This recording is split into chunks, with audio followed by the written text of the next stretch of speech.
recitation of ayat after Al-Fatiha in the last 2 rak'ahs. He used to make the last 2 rak'ahs about half as long as the first 2, about 15 ayat.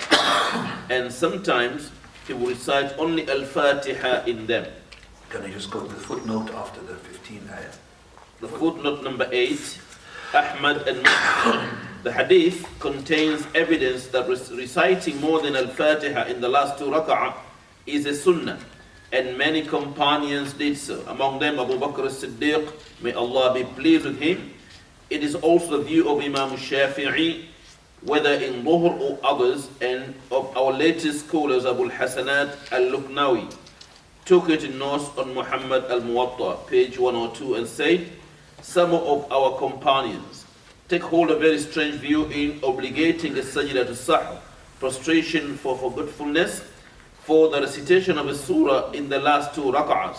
But the commentators on Al-Maniyya, Ibrahim al-Halabi, Ibn Amir al-Hajj, and others have refuted this view extremely well. There is no doubt that those who say they were unaware of the hadith and had it reached them, they would not have said so.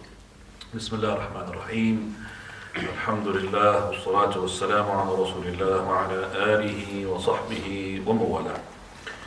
The Imam Al-Albaani, Rahimahullāh, he makes the title, Qira'atuhu sallallahu alayhi wa sallam, his recitation, ayat, verses, ba'd al-Fatiha, after the Fatiha, in the last 2 rak'ah. Here in the last 2 rak'ah, we're talking about the dhuhr. We're still talking about the dhuhr. Whether it is the dhuhr or the last 2 rak'ah of the asr or the last rak'ah of the maghrib, Prophet sallallahu alayhi wa sallam, he would recite ayat in the rak'at which are not the first 2. And this title is very important because we do have some of the scholars whom people attribute themselves to their madhab, that they say not just that there will be sujood sahw if you recite some verses after the Fatiha in the 3rd and the 4th rak'ah, but some of them they say that you have to repeat the prayer. They go as far as that. So some of the madhabiyin, they will say that you have to repeat the prayer. If a person who had led you in a prayer where he made the last rak'ah or 2 rak'ah, which are always silent, whether it's in the loud recitation or the silent recitation, always silent, that if he had prolonged it in the 3rd or the 4th, then we repeat the prayer. And that is of course not correct opinion because of number of proofs. Proof number 1, Shaykh Al-Albaani, he brings that he says, كان the Prophet ﷺ يجعل الركعتين الأخيرتين, he used to make the last 2 rak'ah أقصر من الأوليين من النصف, that is, he would make them shorter than the first 2, half. And we have said, if you remember, when we talked about Salat al-Dhuhr, how long does it take? Can I just ask the brothers, Ikhwan, fill up the gaps, because this is not the sunnah to do like this. I would like you all to come forward. The sunnah is to get closer, not really scattered like that. Each one has got a mile. This is not sitting in the masjid and the students of knowledge will do like this. Very important. Right? We have discussed before that the first rak'ah of the Prophet ﷺ, Salat al-Dhuhr, what would he do? Anybody would like to tell me and remind me? The person would do what? Just to show you how long it was, the first rak'ah. Something that we have said before. Yeah, the person would go. One of us, he said, one of the combined would go to the market and do what he has to do and come back and we'll still find the Prophet ﷺ. Anybody would like to correct on this? Very good, Imam. Anybody would like to? You go and finish his hajj, come back. Finish hajj. Finish hajj what? Go to the toilet. That's it. Relieve himself. Not to the market. No, it's not good to go to the market while the prayer is on. But this person, he needs to go for the call of nature. I don't like that word, call of nature. Do you understand me? Look, the nature is calling him. Nature is a god. To relieve himself. These expressions, be careful of them. Call of nature. Because they believe nature is what? It's a god. So, to relieve himself, he goes to Baqi' al-Gharqa.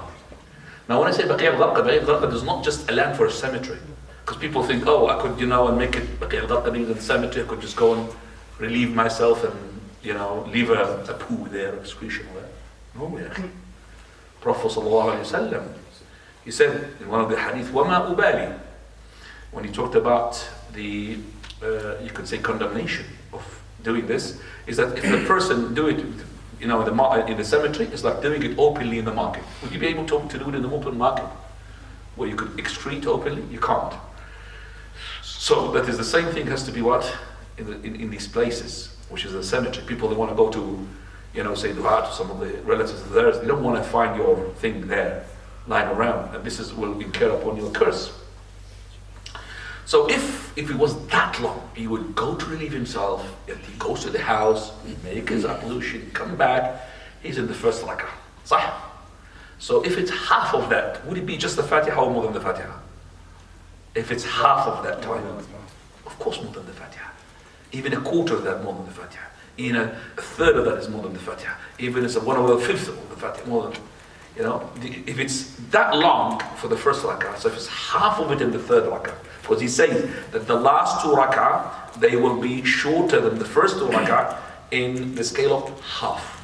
So if it is the half, definitely it will be more than the Fatiha. That's 100%. Okay, so that's one proof to say that is, and he says sometimes, and this is by the way, sometimes, قال وَرُبَّمَا اقْتَصَرَ فِيهِ. Sometimes he would recite the Fatiha. So sometimes the Fatiha, and sometimes not the Fatiha. Sorry, the Fatiha and something else. Now we're going to say something which is on the contrary of what the madhabs they say, which is, they said that if the person did recite a verse on top of the Fatiha, that some of the madhab they say that you have to repeat the prayer, and some of the madhab, as our Imam here had recited in the footnote, that they would make sujood sahw. Yes? No, we're going to say the contrary. If you have planned to make a recitation in the third or the fourth rak'ah after the Fatiha, and you forgot to do so, you should make sujood sahw. So other way around. Do you understand me? If you're planning already to make after the Fatiha surah, and you did not recite a surah after the Fatiha, then there is a sujood sahw.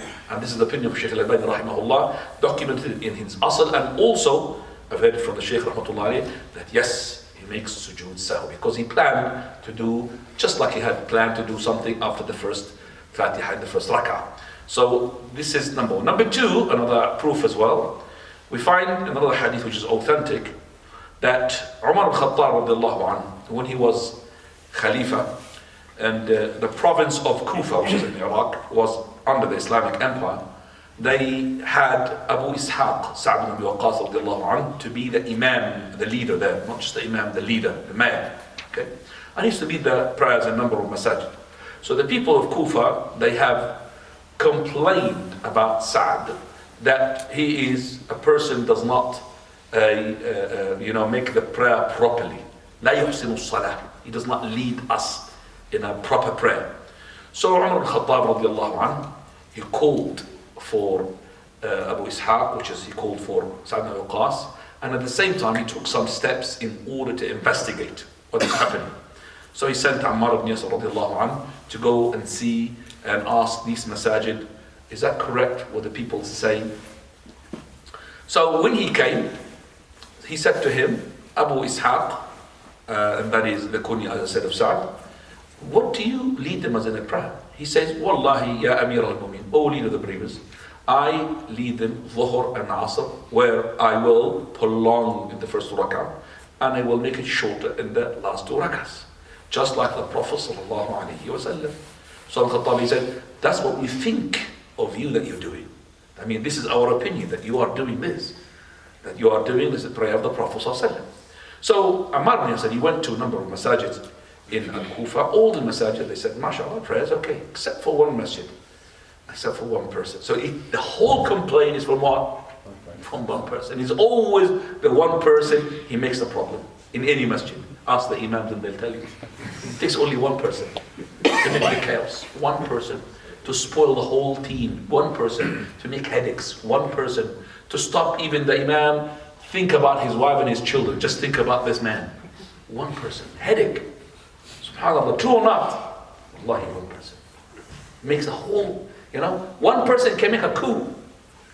So when you're talking about praising the imam, let's say these 3 imams we have in this masjid, they work for an administration, okay, the Minister of Endowments. You know, in our country they call it Ministry of Endowments.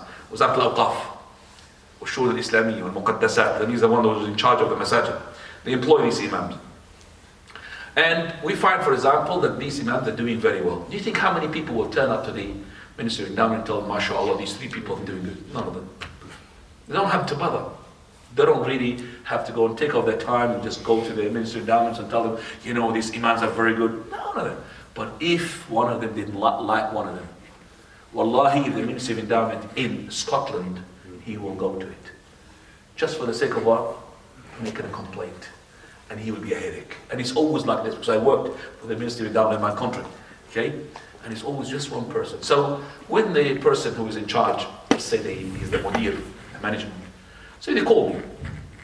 Alayk shakwa. They said, you have a complaint. Can you just tell me how many people? After that, it's only one. After a minute, it's only one person. So all these hundreds, it's only one person. They have a complaint.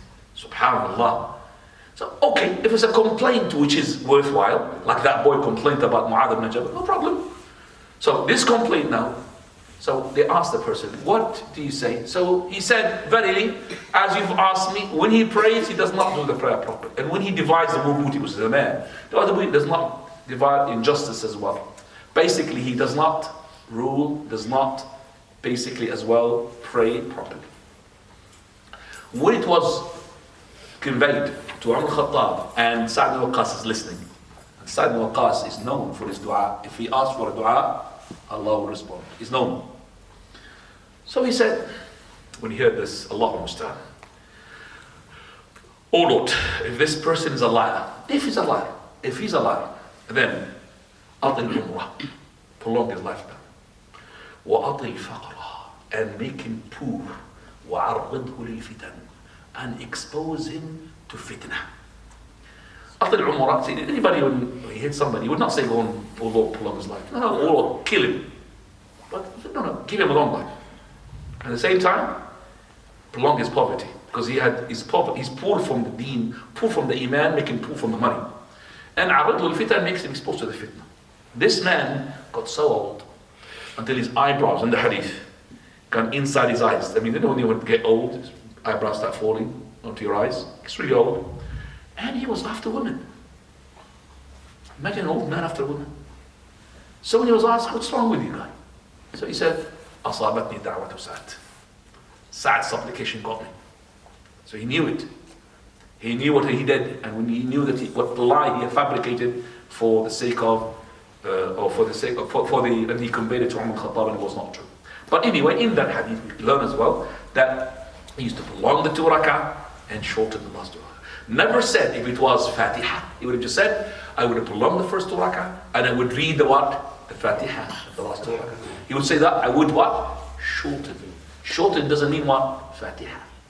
Because if you just said the Fatiha, I would recite the Fatiha and the surah, the long ones, and the last one, I just only do the Fatiha. No, it's shortened. Shortened means it doesn't mean you do the Fatiha. So it is convenient to say that the first rak'ah is the longest, because it was mentioned, Hadith Abi Sa'id al-Khudri. The second rak'ah was not mentioned because the second is not as long as the what? The first. So the third will be less than the second as a half, and the fourth will be the minimum. Okay, so in general, third and fourth are half of the first and the second. But in details, first is the longest, second is shorter, third and the fourth are half of the first and the second, but the third is shorter than the second and the first, of course, and the fourth is shorter than all of them. This is how it is. That's the norm. But sometimes if the Imam had recited a bit more in the following rak'ah, it doesn't mean he had gone against the sunnah. For example, we know the Prophet of Allah in Yawm al-Jumu'ah, in Salat al-Eid, Eidain, in other prayers, in Salat al-Fajr, he recited in the first rak'ah, Sabbih isma rabbika al-a'la. Second rak'ah, Hal ataka hadithullah. Which one is longer? Hal ataka hadithullah. It's longer. So it is not the case that hung on Imam, you recited 5 verses, and the first rak'ah, the second rak'ah, you recited 7 verses. You're not allowed to do that. No, it is. As long as it is roughly, because even it is longer, al-Ghashiyah, it's not that long compared to Sabbih Isma Rabbika al-A'la. So we understand that, alhamdulillah.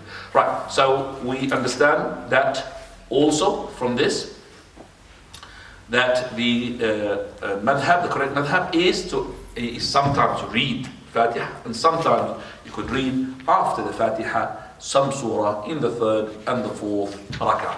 As for the ulama, as I said, they have differed regarding is it recommended to add a surah after the Fatiha in the last two or not, or is it not recommended?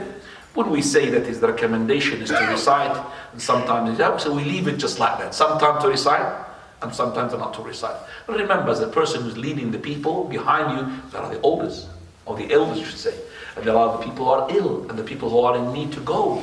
So don't prolong the prayer so much, and the people will start not, trying to find another masjid, okay, because of your prolonging the prayer. Abu Bakr radiallahu anhu, which is authentic as well, is another proof that he used to recite in the third rak'ah of the Maghrib, al-Quran, which is Al-Fatiha, and also the following verse, رَبَّنَا لَا تُزِغْ قُلُوبَنَا بَعْدَ إِذْ هَدَيْتَنَا وَهَبْ لَنَا مِنْ لَدُنْكَ رَحْمَةً, to the end of the verse in Surah Al-Imran. So he would recite that as well in what?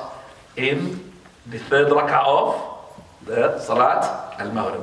So he would recite how many verses? Recite maybe a verse or two just to add to the Fatiha. And also we have Umar ibn Abdul Aziz Rahimahullāh, the so-called the fifth Khalifa, because his Khilafah was just similar to the Khilafah of Umar al-Khattab radiallahu anhu.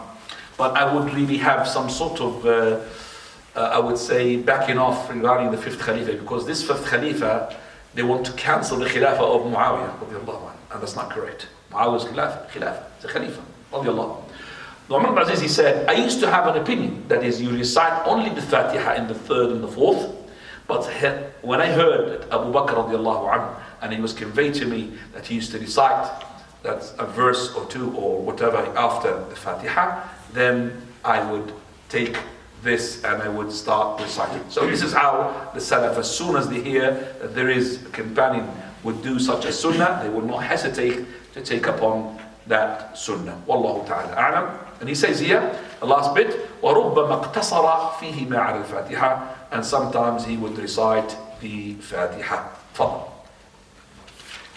Now, sometimes he would let them hear an ayah also. Huh? Is that after that? Yeah. You don't have, before that, there's something missing? No? So straight away? And they will hear the Okay, I've got, you see, the new copy here.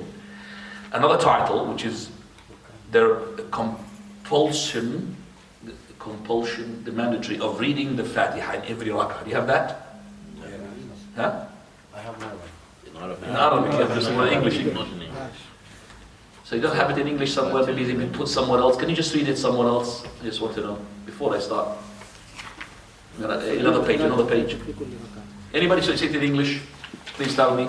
That is the compulsory of reading the Fatiha in each rak'ah. Do you have that? Maybe it's been put somewhere else. Instead of me now translating that, is already with you. Anybody read the English version? Which I have it myself. Okay, one before, nothing before, I think read. We did before that the Fatiha is compulsory, but here is in every rak'ah, the title is in every rak'ah, because some of the scholars, they don't say that the Fatiha, recitation of the Fatiha, even in the obligatory prayer, in the third and the fourth to be compulsory. That's why. They say the first and the second compulsory, the third and the fourth which is not compulsory. That's why the Shaykh Al-Albaani, Imam Al-Albaani Rahimahullāh, he put this title, which is important. Okay, if you haven't got it, let me do my recitation. Okay. We only have before permissibility to recite the Fatiha only. No, that's not right. We've done that before. But the compulsory, the mandatory of reading the Fatiha in each rak'ah. And this is where you are an imam or you are on your own, but not behind the imam. Behind the imam, as we said before, the recitation of your imam would be sufficing, because you've asked me this question a number of times. And I said there's a difference among the scholars. So if you are behind the imam, that's a different case. We're talking about if you are the imam or you are the one who is praying on your own. Okay? So you have to recite the Fatiha in every rak'ah. He says, and he commanded Al-Musi Salat, the one who was wrong in his prayer, you remember the one who prayed quickly, that is to recite the Fatiha in each rak'ah. If everything, we knew that everything is mentioned in Musi Salata, that is hadith, is to be taken on board. That is to be compulsory or to be recommended accordingly. So now this is when we find that this is narrated authentically in the hadith of Musi Salata, then there is no need for you to listen to something else. It means now it is compulsory to recite the Fatiha in each rak'ah, because he commanded that man who made a mistake in his prayer, 3 times if you remember, to recite the Fatiha in each rak'ah. So he commanded him and he said to him to recite it just like he recited it in the first rak'ah, in the third, and also in the fourth. Because he said, ثُمَّ افْعَلْ ذَلِكَ فِي صَلَاتِكَ كُلِّهَا, and do all that in all your prayer. That is reciting the Fatiha. Another narration, فِي كُلِّ رَكَعَةٍ, in each rak'ah, recite the Fatiha. Now, sometimes, these are the things that have been added. Now you read. وَكَانَ يُسْمِعُهُمْ الْآيَةَ أَحْيَانًا. Sometimes he would let them hear an ayah also. And I've said that before. If you remember, in the silent recitation, he would raise up his voice. Got the microphone these days. So he would say, رَبَّنَا لَا تُزِغْ. Okay, just the beginning of the verse. But now gonna mention something else. Again, read after that, please. They would hear the tones of the recitation. They hear the what? The tones of the recitation. The tunes or the tones? Tones. Tones. Yeah, tones or tunes or melody. They hear the tones of سَبِّحِ اسْمَ رَبِّكَ الْأَعْلَى. And our Shaykh Al-Albaani, Rahimahullāh, he had told us, and this is a very delicate thing, because this is a scholarship. He said, when you are praying your silent prayer, people tend to be faster than their loud recitation. True or not? True. So let's just compare your Fatiha when you recite it in your Maghrib and your Fatiha when you recite it in the Dhuhr. It's always the Maghrib longer. Why? Because you put the tones in it. Alhamdulillahi Rabbil Alameen. When you recite in the Dhuhr, Alhamdulillah Rabbil Alameen. See how long? Even less half of that time. And the whole Fatiha will be even less than a third of the time of the Fatiha in Salat al-Maghrib. That's why here Shaykh Al-Albaani said, this is wrong. You have to say it with the tone in the silent. So you say, I'm saying it now silently.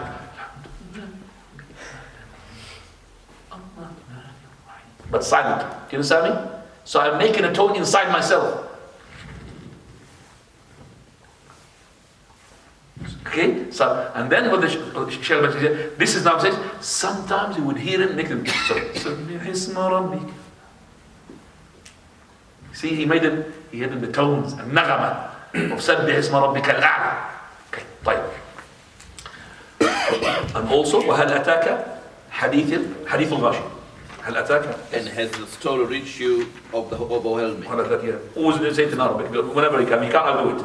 And sometimes he would recite وَالسَّمَاءِ ذَاتِ الْبُرُوجِ, which means? By the sky and the night visitant. وَالسَّمَاءِ وَالطَّارِقِ. وَالسَّمَاءِ ذَاتِ الْبُرُوجِ. By the sky displaying the constellations. And وَالسَّمَاءِ وَالطَّارِقِ. By the sky and the night visitant.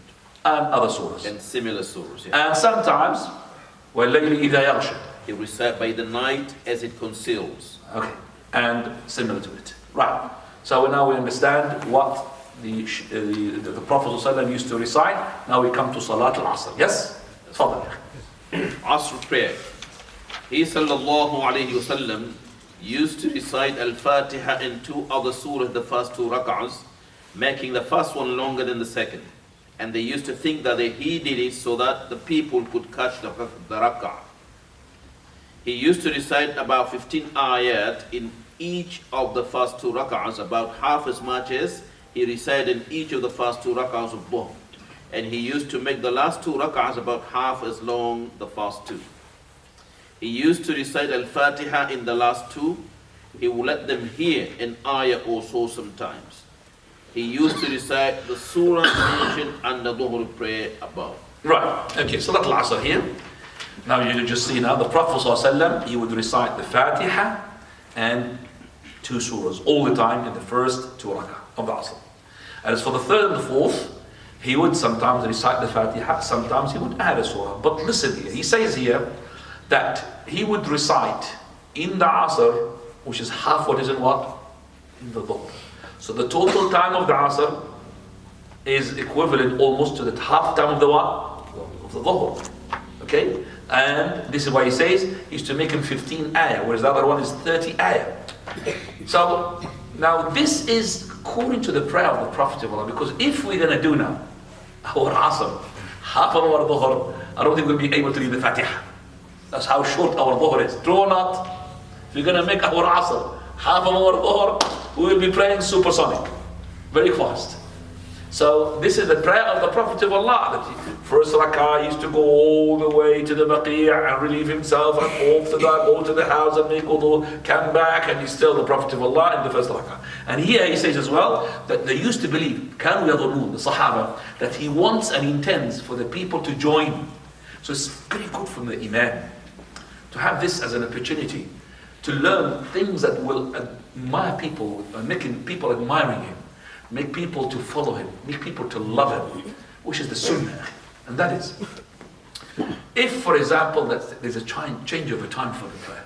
When do you change the time of the prayer? Jumu'ah? Like Saturday. Sabt. Always Sabt. So not everybody is aware of that change, isn't it? So let's say for example now your prayer of the Fajr was, let's say 6:15, and you're going to make it now 6:30. Yeah. Is that right? Yes. This is by SubhanAllah. You're right. Right. You're going to make it we're doing that. 6:30 tomorrow. So, okay? 6:30. Now, you know, alhamdulillah, that in 6:30, delaying the prayer, that's okay. People are going to come. But if it's the... So, if it is the other way round, that we are going towards now summer, so the time is going to be what? Early. So let's say the prayer now is going to be 6:30, and then the night is going to be now shrinking, the day is going to be longer, we're going to get to 6:15. So you know that the people are got used to what? 6:30. So if you're going to start 6:15 bang on, you're going to lose half of the people. So the Imam, he is upon his understanding, he will delay the prayer 1, 2, 3 minutes, according to the people's presence. On top of that, he would prolong 2, 3, 4 ayah for the people to come. They want to come because people, they're not aware, oh, he came about 6:30, everybody's finished. He would like to, to catch up with some of the prayer. So the Imam, who is a person who knows the Sunnah, he will implement what the Prophet of Allah used to do. He used to prolong the first rak'ah so the people what? Catch up with him. Same thing when you are making ruku'ah. Don't make people wrong.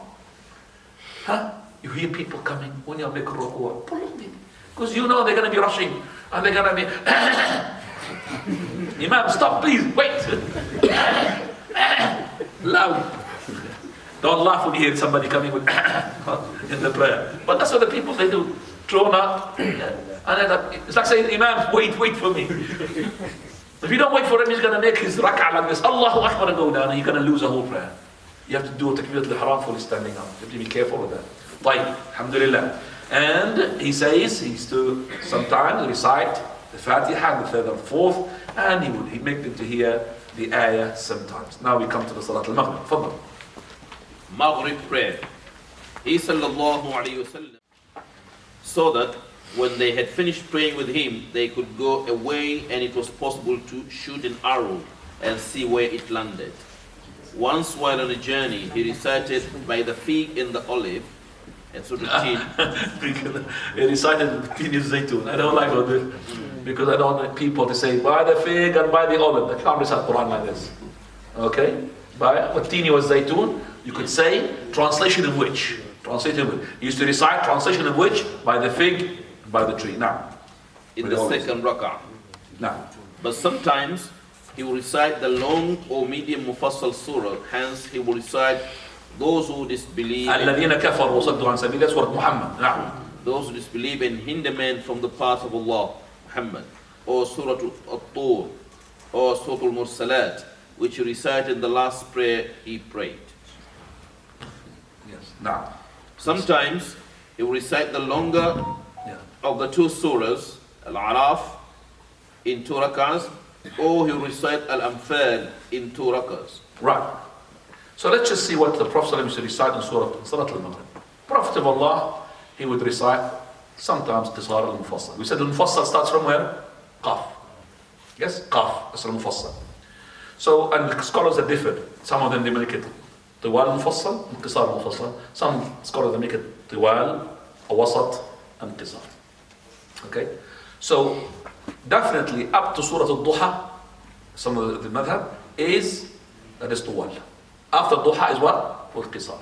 Some they say all the way to Surah Amma, that is طوال. And after the Amma, but the correct opinion from Al-Duha is the Qisar. And then there is the Wasat and the Tul. Now here, he says here, sometimes he would recite Qisar al-Mufassal. So from Surah Al-Duha. And when they pray with him, the Prophet of Allah, and he makes salutation, he finishes the prayer, people would leave the prayer, and still the person, he would be able to watch and see where his arrow had landed. That means what? It's still light. Still light. That's number one, that his prayer is finished because it's really short and early. Number two, he started at the beginning of the prayer. He did not delay Maghrib, and that's what we had when I was a kid. My mother used to tell me, Al-Maghrib Gharib. Al-Maghrib Gharib, I don't know if you heard about this. Maghrib Gharib. Maghrib is strange. Maghrib Gharib. That means, I wish when I was a kid I used to learn this Maghrib Gharib. Why? And then when I grew up and I learned, Shaykh Al-Albaani said, don't delay the Maghrib. Straight away pray the Maghrib. Do not delay it. The Maghrib, don't you ever think Maghrib extend to the Isha that has been on your timetable. This is, you could say, emergency time, because Isha time is not being timed with your seeing. It's timed with this astronomical things, and it could be wrong. So do your Maghrib at the beginning and don't delay it. So within the first hour, you should be praying your Maghrib. Don't make it an hour on something. So that's an issue to learn. That is to he said he used to recite والتين والزيتون وطور سينين, and also he used to recite الذين كفروا صدوا عن سبيل الله, and also Surah Al-Tur, Surah Al-Mursalat, and sometimes he would recite بطول الطوليين. Okay, طوليين means the longer of the two long ones. The longer of the two long ones. What is the two long ones here? Let's just recite the footnote, please, for that. Number 7. Footnote called Al-Tulayain. By the way, I don't think his sister can be able to hear you, Shaykh. This is not a really good microphone. No. Al-Tulayain, Al-Araf is agreed to be one. Al-An'am is the other, according to the most correct saying in Al-Fath al-Bari. Right, so Al-An'am and Al-A'raf, it doesn't mean that these two are longer than Al-Baqarah, of course not.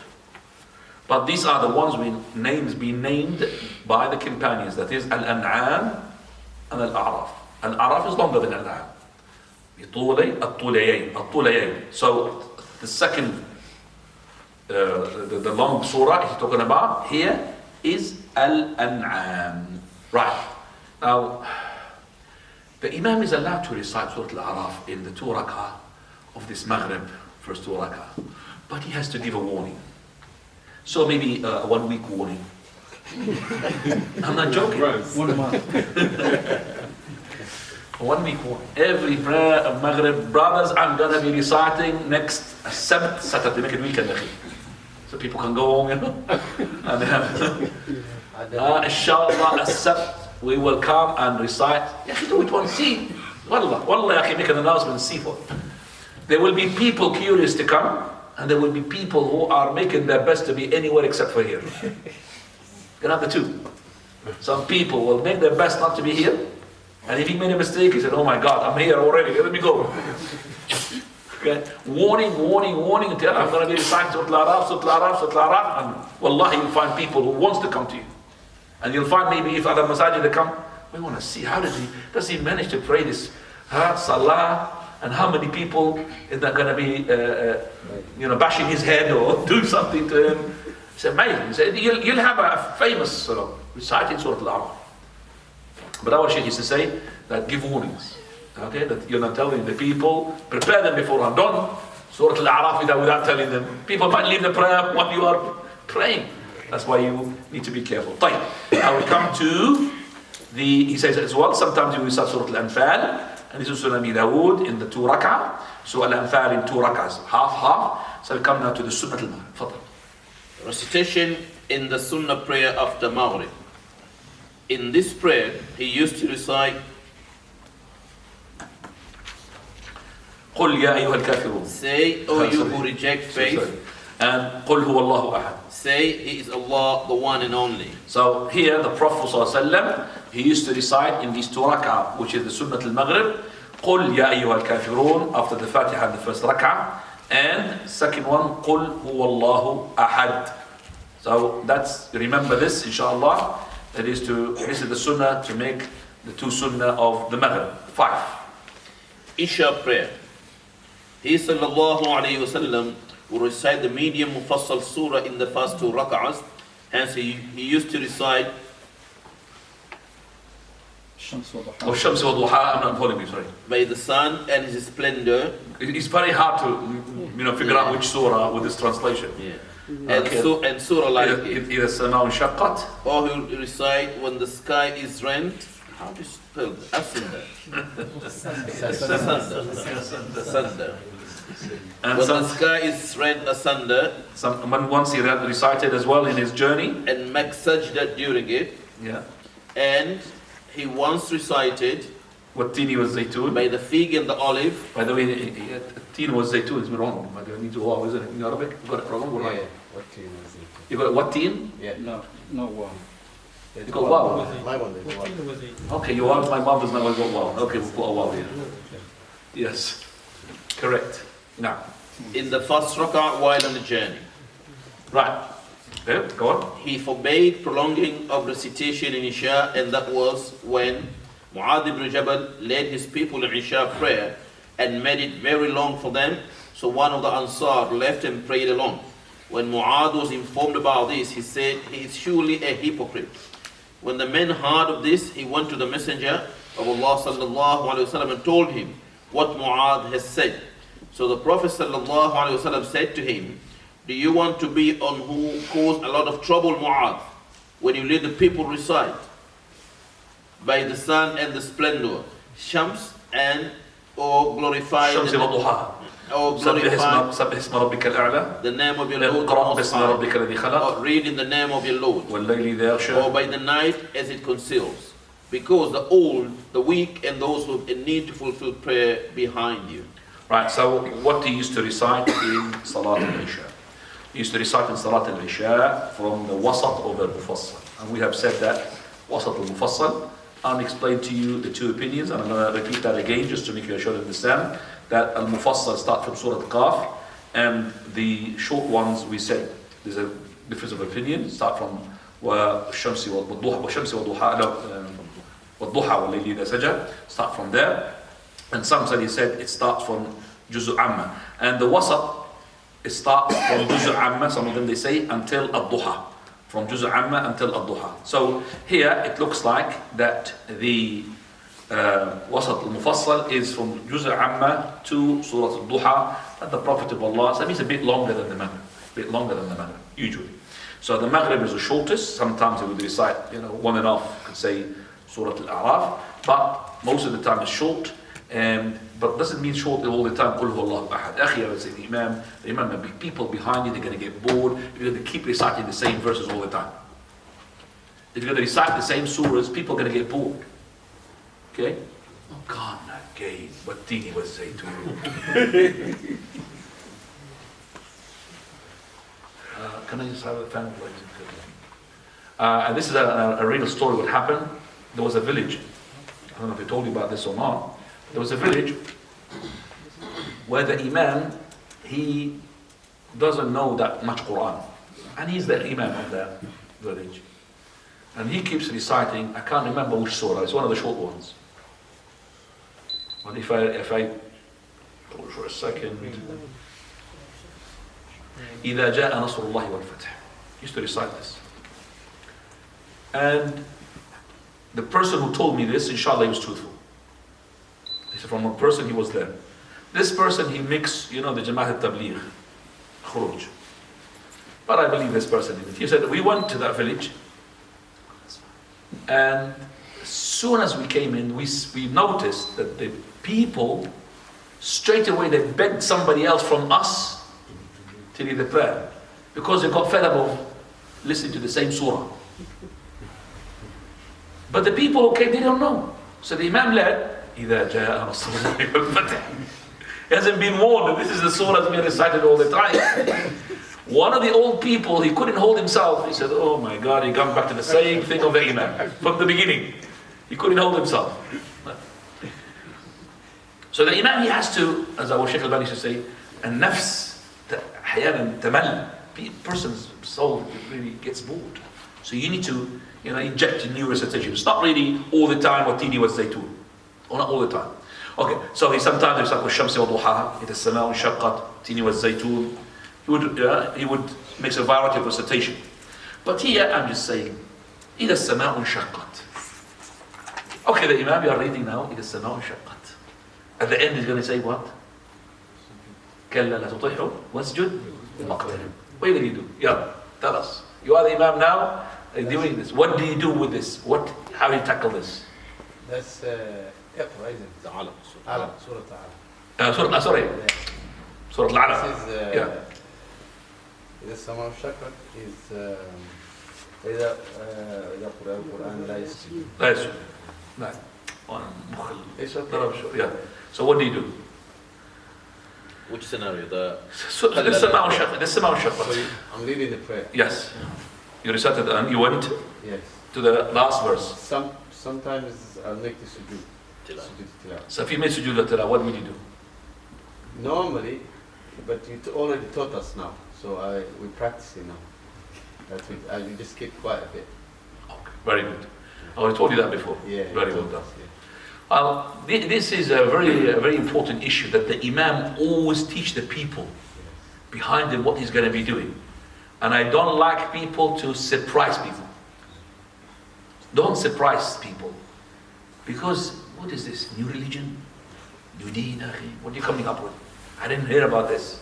So always prepare the people. And I told him about the Shaykh Al-Albaani telling that person how it was about the sujood tilawah. He told him that if the people got used to ruku, Allahu Akbar, when you go down, Allahu Akbar to go up, don't go and cancel it one go. First of all, tell the people, and then slowly take one off. Then the second one off, and that's how we do it. طيب. Then he says here, Hadith Mu'adh. Hadith Mu'adh bin Jabal, we have discussed it so many times. I don't need to discuss it other than the time. So you know what happened. And the Prophet of Allah, he told him off. He said, don't be a troublemaker. طيب. Salatul Nabi. Fadal. night prayer, tahajjud. He sallallahu alayhi wasallam would sometimes recite loudly in it and sometimes quietly. He sallallahu alayhi wasallam would shorten his recitation in this sometimes and lengthen it sometimes, occasionally making it so exceedingly long that Abdullah ibn Mas'ud radiyallahu anhu once said, I prayed with the Prophet sallallahu alayhi wasallam one night, and he carried on standing for so long that I was struck by a wrong idea. He was asked, what was this idea? He said, I thought I would sit down and leave the Prophet sallallahu alayhi wasallam. Prophet sallallahu, as we said, if you remember, we talked about Umar al-Khattab and Abu Bakr recitation loud, and we talked about that, yes? So it's in between. So sometimes he would make it louder to make it a bit in between. That's the recitation of the night. So here he says that verily one night, that is, Abdullah ibn Mas'ud, he prayed with the Prophet sallallahu alaihi wasallam. This prayer, that means the Prophet of Allah, he started his night prayer and he joined in. It's not Taraweeh, because Taraweeh, there will be a lot of people. So the Prophet of Allah, he started and he joined in. No problem. So if you have started your prayer and your wife joined in, is no problem. But not to start from the beginning, let's pray the witr together. Okay? Unless it is Taraweeh Ramadan. Alright? So Taraweeh Ramadan, you could make the Jama'ah, but other than the Taraweeh Ramadan, you could start your prayer and person join you, no problem, inshallah. So Allah joined the Prophet sallallahu alaihi wasallam. So when he's on his own.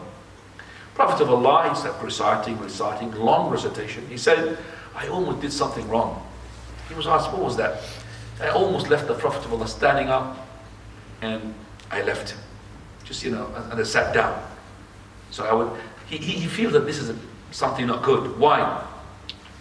Because if he knows that the Prophet of Allah's sins, the future and the past, were being forgiven, yet he stands up on his feet, and he hasn't guaranteed his future sins to be forgiven. Okay? So how come that he would sit down and the Prophet of Allah standing up? So for him this is bad, yet it is allowed. It is allowed for you to sit down to recite the whole of the night prayer, sitting down, as long as it's a voluntary prayer. No problem. So he didn't like that. Another one, which is Hudayfa bin Yaman, radiallahu anhu, where he got into details how the Prophet of Allah had prayed that night, and I don't think Hudayfa had tried to do it again with the Prophet ﷺ. So it's one night and never again. He says. Also, Hudayfa ibn al-Yaman said, I prayed with the Prophet sallallahu alayhi wasallam that night when he started Surah Al-Baqarah. So I said to myself, he will make ruku after 100 ayah.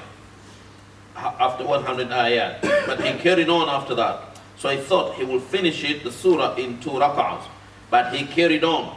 So I thought he will make a ruku when he has finished it. The difference. Then he should start Surah An-Nisa and he recited all. Then he started Surah Ali Imran and recited all. Bear in mind, Baqarah has 286 ayahs. An-Nisa has 176 ayahs. And Al Imran has 200 ayahs. And recited it all. He was reciting slowly. When he came to an ayah which there is glorification of Allah, Tasbih. Subhanallah, would submit. He glorified Allah at an ayah, which is something to be asked for. He asked for it. Take your refuge. He asked for it.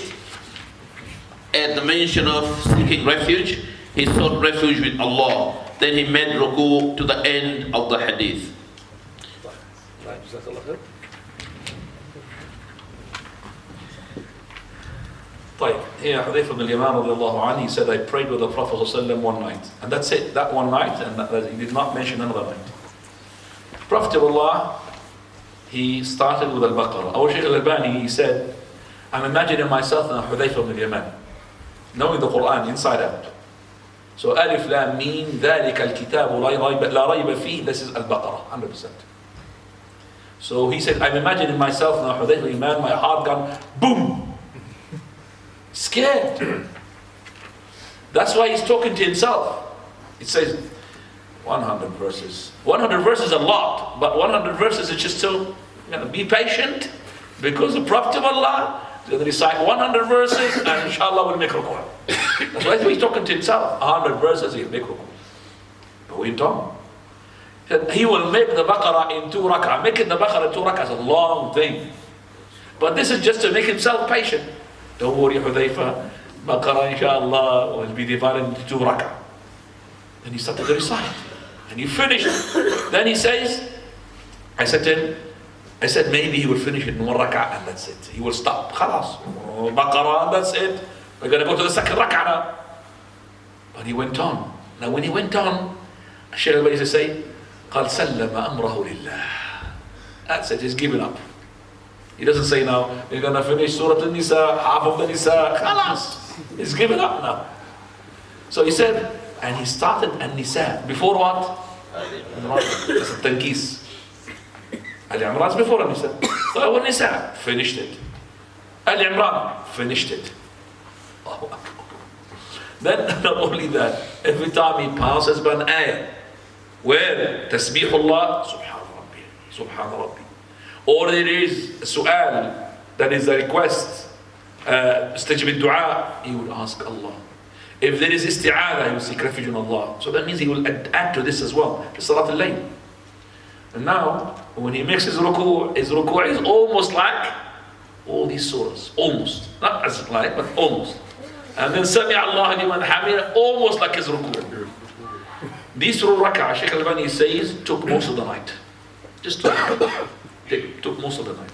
Now, what happened? Of course, if somebody prayed like this, and he prayed with him, standing up and all of that, Hudayfa bin Yaman, he told the Prophet the following day, Messenger of Allah, I'm feeling the pain in my back. And he told him, what's what? I prayed with you, Messenger of Allah. Pain is still in my back.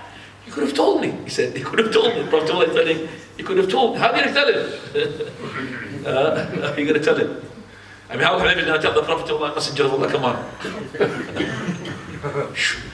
Make ruku'. How are you going to tell him? He could have sat down. Then the Prophet Allah knew. He could have sat down. But this is a voluntary prayer. He could have told me. Subhanallah. The Prophet ﷺ is so much in his prayer. Okay? That is, he's not knowing that there's a person next to him or not. He's like Abu Bakr radiallahu anhu. Abu Bakr is like the Prophet of Allah sallallahu alayhi wa sallam wa radiallahu an Abi Bakr. طيب, now we've got to go, and sometime he recited one night. Also one night when he was ill, he recited the 7 long surahs. When he was ill, he recited the 7 long surahs. That started from the Baqarah, and Nisa, and Ali Imran. It could be maybe the one before this one, and then Al-Ma'idah, and then Al-An'am. Subhanallah. MashaAllah. And that's when he's ill. Prophet sallallahu alayhi wa sallam. And that's why Aisha said, كَانَ يَقُومُ حَتَّى تَتَفَطَّرَ قَدَمَاهُ. He used to stand up in the prayer until he will have cracks in his feet. Cracks in his feet. Imagine you standing up for a long, long time. What happened to your feet? Swollen. It's going to be swollen, yes. Swollen, lots of swollen on the feet. And that's when she said, Messenger of Allah, why are you doing all of this? Didn't Allah Azza wa Jal forgive for you the past and the future? He said, أَفَلَا أَكُونُ عَبْدًا شَكُورًا. Shouldn't I be a grateful servant of Allah subhanahu wa ta'ala? What can we do, Yash? Wallahi. Now. Also, he will sometimes recite one of these surahs in each rak'ah.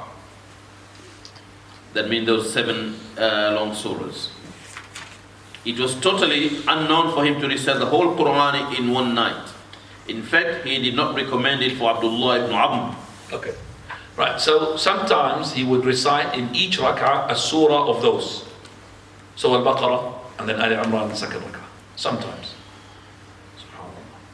And then he says here, he's never been known from the authentic ahadith that the Prophet ﷺ used to recite the what? The whole of the Quran in one night. This is as well to refute or not to follow if it is authentic. That Uthman ibn Affan radiallahu anhu, he used to recite the whole of the Quran in one rak'ah. You must have heard of this. Uthman ibn Affan, they recited the whole of the Quran in one rak'ah. Now this riwayah is not authentic, but I'm just saying, let's say it's authentic, it is not from the Sunnah. Maybe Uthman did not know. But it's not authentic because intellectually, it's not common sense. First question, if he recited the whole of the Quran in one rak'ah, what did he do in the second rak'ah? He left nothing from the first. Quran is finished now. Second rak'ah, what are you going to do? Allahu Akbar and Musa. That's number 1. Number 2, that is, if you recite the whole of the Quran in one rak'ah, how long does it take you? The recitation of the whole of the Quran, a beautiful recitation, not less than 12 hours. Yani, quick, but at least understandable, 12 hours. Something which is not understandable, Chinese, 6 hours. I've heard the Chinese, not Chinese people, Chinese language. No, I can't even, with my recitation from the Quran, I cannot follow up this guy. Either he's reciting or maybe they made the recorder to be faster. I don't know what it is. 6 hours the whole of the Quran. When I gave it to the Shaykh Al-Albaani, he said this is haram, not allowed. That's not Quran. So if it's 12 hours, the whole of the Quran in one rak'ah, so we're going to do in the second rak'ah. So where is he going to sleep? Where is he going to eat? Where is he going to be? What is this? 12 hours, what is this? I mean, what is it? It's going to be, Fajr is going to be gone. Fajr is going to be gone, finished. But that's not correct, Wallahu a'lam. Yes, Imam Ahmad as well is being revealed, being said that he was reciting 600 rak'ah in the night. That's not authentic. Common sense doesn't make sense. 600 rak'ah? No. Night. But not 600 rak'ah. Because if you count how many, and that's Shaykh Al-Islam thing, he said, how many minutes is each rak'ah? These people used to recite slowly. 600. If you made it each rak'ah at least 2 minutes, that's 1,200 minutes. That's how many hours? So a lot anyway. Okay? 20 hours. 20 hours the whole day. So what is food and what is other what is the Dhuhr and Asr and Maghrib and Isha? What is it? No. It is not common sense. طيب. Coming back now to the following, we're going to be quicker. So alhamdulillah we are going through, so we can go to the ruku' inshallah very soon. طيب. Further? Abdullah ibn Amr. He said to Abdullah ibn Amr. Yeah. You can recite the whole Quran in each month. I said, I have the power to do more than that. He said, recite it in 20 nights. I said, I have the power to do more. He said, then recite it in 7 days and do not go beyond that. Then he allowed him to recite in 5 days. Then he allowed him to recite it in 3 days. Further, he forbade him from reciting it in less time than that. And he gave a reason for that by saying to him, whoever recites the Quran in less than 3 days does not understand it. In another version, he does not understand the one who recites the Quran in less than 3 days. Also, when he said to him, for every worshipper has a period of keenness, and every period of keenness has a lapse, either towards a sunnah or towards a bid'ah, innovation. So he whose lapse is towards a sunnah had found guidance, and he whose lapse is towards other than that has been destroyed. For this reason, he sallallahu alaihi wasallam will not recite the whole Quran in less than 3 days. طيب. Here, Abdullah ibn Amr ibn al-As, he is known to be a person who is ascetic. He would do everything to maximize his ibadah. He's the one who wanted to recite the Quran as much as he can. He's the one who wanted to fast the days as much as he can. And that's why he asked the Prophet of Allah about the fast. So the Prophet ﷺ, he said to him, fast 3 days in a month. He said, I've got power. So the Prophet of Allah is like, he's not really liking his response. You've got power. Okay. Fast then al-ithnain wal-khamis. He said, I've got power. He's got power. Okay. Fast a day and break 2 days. He said, I've got power. He said, okay, you got power. Fast a day and break the following day. He said, I've got power. He said, there is no power beyond that. Khalas. This is the best of the fast. Dawood alayhi salam. He wants to fast more. It's like he wants to fast every day. So that's it. Then he said, Quran. He said, recite the Quran once every month. MashaAllah. If each day juz, you finish the Quran. I've got power, Messenger. Every 20 nights. I've got power. Allah. Yani, Prophet Allah is making it better for him. He said, I've got power. Okay, recite it in every 7 days. I got power. Every 3 days. Another narration, every 5 days. Got power. Every 3 days. I got power. I said, no. Beyond 3 days, less than 3 days, it's going to be ununderstandable. Now, am I allowed to recite the Quran in less than 3 days? You are allowed to recite the Quran in less than 3 days. For example, in Ramadan. And you want, not for the sake of understanding it, for the sake of hifd and revision. No problem. But this is not the norm. This is the recitation of ibadah, a recitation of understanding. But if you want to recite, for example, for the sake of the hafaz, they want to keep hifd, sometimes they will finish the Quran in less than 3 days. True or not? Yeah, but doesn't mean that, they're doing bid'ah. No. But here, this is a continuous recitation. It's all the time.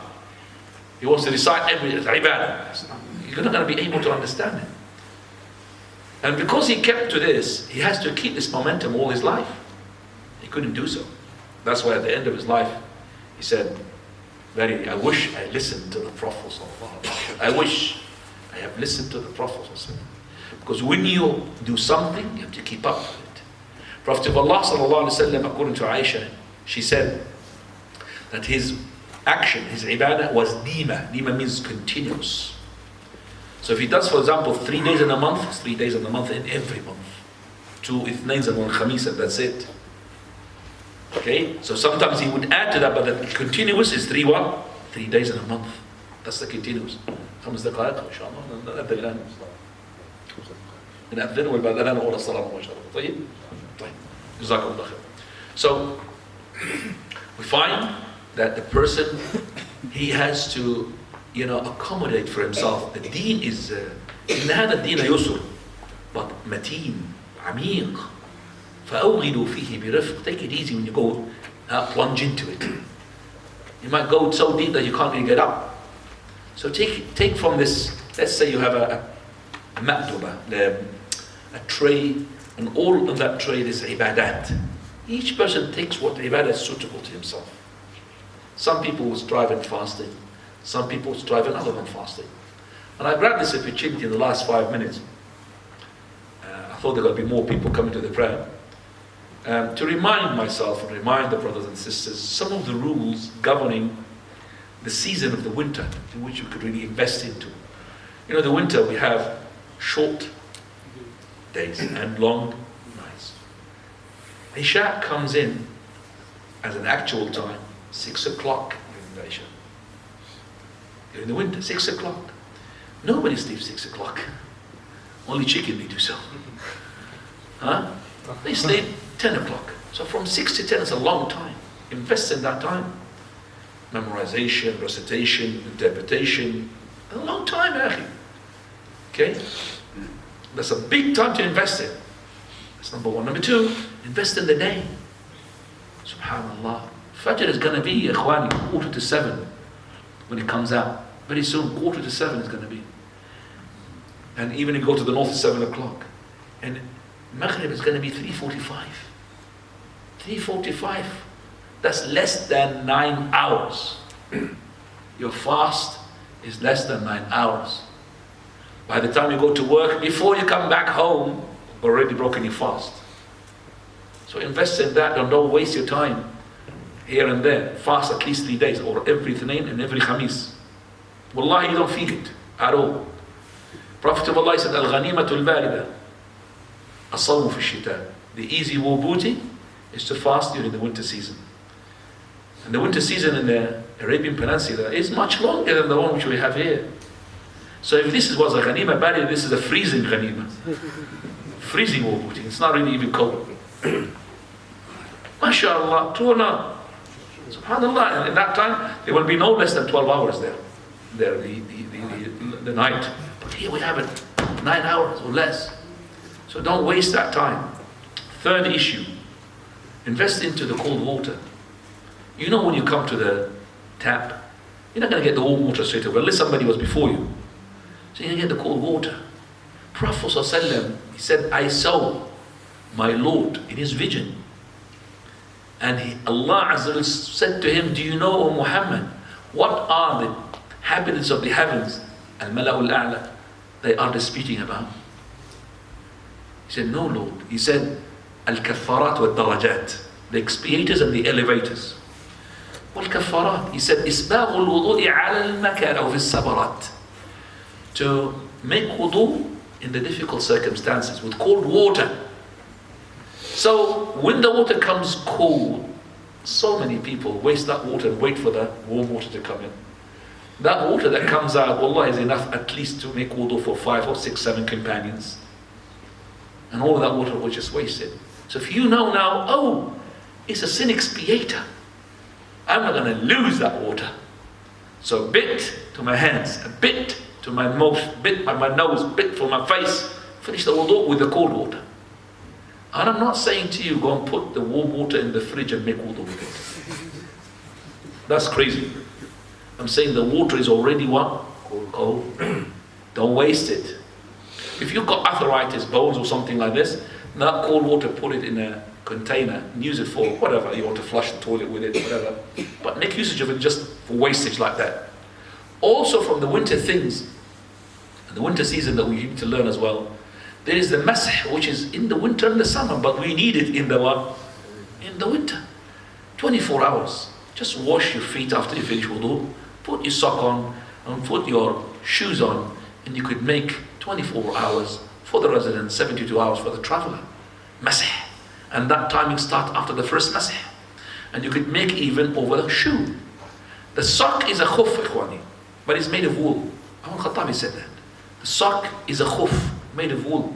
It doesn't have to be, made of leather, made of plastic, or waterproof. Any sock like this can make masah on top of it. Subhanallah. So that's a concession as well from Allah Azza wa Jalla. Also from the winter season we need to learn that some of us, for example, they come and they have wrapped their mouth because of the cold weather outside. I haven't seen that much here, but it does exist. We say to the brothers, no problem to cover your mouth in the winter season, but when you pray, you have to uncover your mouth. Naha Rasulullah and yughatti ar-rajulu fa. Prophet of Allah forbade for the person to cover his what? His mouth. And we do in our country have a scarf. We always put it on our mouth because of the cold season. So no problem, but when it comes to the prayer, take it off. Also from the things that we need to learn regarding the winter season, that some of you have got fireplace. Fireplace has got naked flame of fire, fires coming out. If it's in the Qibla direction, do not take it as a sutra. Otherwise you'll be imitating the majors, the fire worshippers. So pray away from it or put a sheet in front of it. Do not pray directly to that fire. If it's a stove or like a, for example, a radiator, it's no problem. The naked flame of fire like that, do not pray towards it. Also, from the things that I have noticed during the winter season, brothers are getting into copying and imitating the disbelievers regarding, swearing at the weather. So it's a miserable weather. Actually, this is a word from the English people. Muslims should not be using it. Miserable rain, miserable weather. Wallahi, if the weather, has some tongue and a mouth, you could just go to the judge and complain. These guys are damning me, insulting me, and I've got no power to do anything except fulfilling Allah's command. And the Prophet ﷺ, he told us, لا تسبوا الدهر. Do not insult. لا تسبوا الدهر. Hadith Qudsi, he said, do not insult Allah. Do not insult the time. For verily I am the time. That means I am running the time. أُقَلِّبُ اللَّيْلَ وَالنَّهَارِ. I'm running the night and the day. So implicitly, when you speak ill and you insult the weather, you're insulting the Almighty. So I could describe the weather, I could say it's gusty, windy, but not to insult it. Miserable. Actually, this miserable rain, look at Africa, they want it. Wallahi, they are looking forward for that rain. Subhanallah. And when the rain stops, hose pipe ban. About hose pipe ban. There's no, you can't use a hose pipe to wash your car. You start, where's water, please, where's water? And some of the neighbors even told me, she's like, we want the tap closed, too much rain. SubhanAllah. The neighbor of mine. So lady said, we want the tap closed. Allahu al-Musta'an. This is how they deal with the weather. For me, I said, the weather, I love it. Whatever it is, Allah's. This is from Allah subhanahu wa ta'ala. طيب. Alhamdulillah, and you're allowed to put gloves when you are coming to the prayer. The sisters are allowed to put gloves when they come to the prayer. Remember, they've got a veil, they have to unveil themselves when they come to the prayer, because they can't pray with their mouths covered as well. Don't use boxing gloves though. Boxing gloves, you can't have steady, you're going to be wobbly. Okay, so you have to have proper gloves, not the boxing gloves. Wallahu ta'ala a'lam. Inshallah, we'll make the adhan and we'll start the prayer. And we will continue just to finish as much as we can with more questions and answers after that. Questions and answers, inshallah, after the prayer. Adhan, ya khwaya wa adhan.